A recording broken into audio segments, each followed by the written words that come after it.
தமிழர் இனப்பிரச்சினைக்கு தீர்வு காண இலங்கை அரசு விரும்பவில்லை என்று வடமாகாண சபை உறுப்பினர் சிவாஜிலிங்கம் குற்றம் சாட்டியிருக்கிறார்.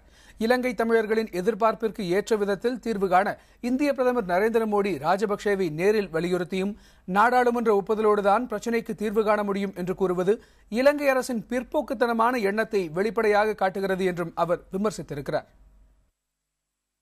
இலங்கை அரசாங்கத்துக்கும் தமிழ் தரப்புக்கும் தமிழ் தேசிய கூட்டமைப்புக்கு இடையிலும் ஏற்படுகின்ற தீர்வைத்தான் பாராளுமன்ற தெரிவுக்குழுவுக்கு முன்னிலைப்படுத்தி ஒரு தீர்வை எடுக்க முடியுமே ஒழிய, இல்லாவிட்டால் கடந்த காலங்களிலே மங்கள முனசிங்க பாராளுமன்ற தெரிவுக்குழு இது போன்ற பல தெரிவுக்குழுக்களை நாங்கள் தமிழ் மக்கள் சந்தித்திருக்கிறோம்.